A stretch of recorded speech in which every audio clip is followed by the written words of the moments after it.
Biden seems to break the polls every month. So certainly there will be a new low next month, right? Joining us now with more on this, the president of Citizens United, David Bossie. David, we were so used to President Trump. Every month we would beat expectations. Everything was off the charts.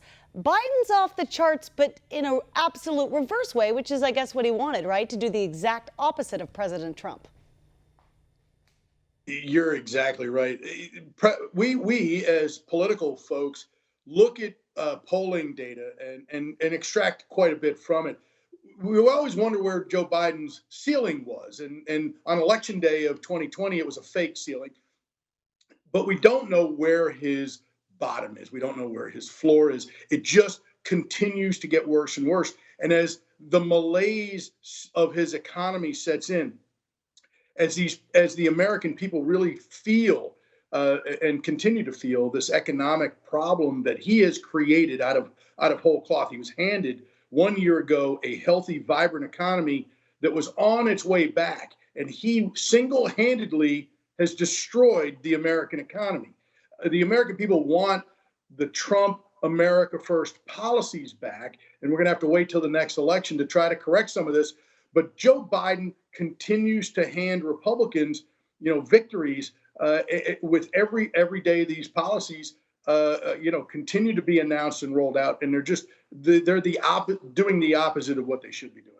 And Democrats are jumping ship. When you think that we're up to 29 House Democrats now who are retiring, there's going to be even more. Of course, Crazy Nancy, at least she's running again. So the Democrats are in really good shape. With her poll numbers and Biden, it's just going to be a landslide, right? Well, we're going to have some big victories in November. Nancy Pelosi, Chuck Schumer, they're driving the Biden policy agenda off a cliff. And what they're doing is really so detrimental to their own incumbents and to their candidates that they're trying to recruit running for Congress in the United States Senate and governors' mansions, attorneys general, secretaries of state. We're going to win at the top of the ballot all the way down the ballot because Joe Biden is driving this train, and Donald Trump is going to be out there pointing out to the American people exactly why you should be for the Trump America First policies and that these candidates will bring us back. I have to ask you about the Supreme Court because obviously now that's what everybody's talking about. You're at 50-50. Do you think that Manchin and Sinema are going to go on board with whoever Biden appoints? Because, of course, during 2020, President Trump published a list of people that he would appoint. Biden was never clear, but we know Biden's not going to pick it. It's going to be the radical left that makes this choice. Yeah, you could see a nominee like AOC. You could see a Kamala Harris.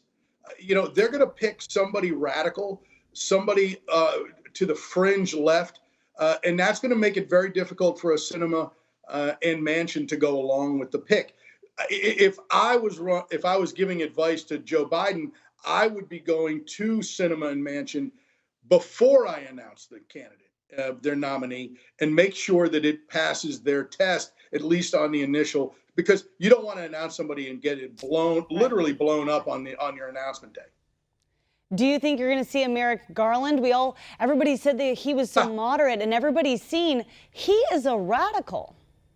He really is. Thank the Lord that the United States Senate shut him down. He's doing a lot of damage today to America's jurisprudence and to law and order, but it is going to be a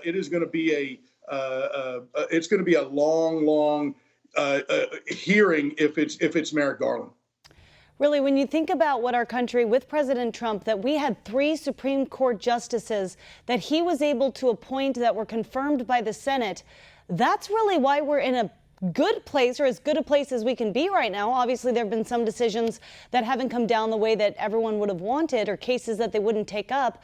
But at least we have 3 conservative Supreme Court justices and flipping a seat. This was so important and part of President Trump's continued legacy into the future. It really is part of President Trump's amazing legacy.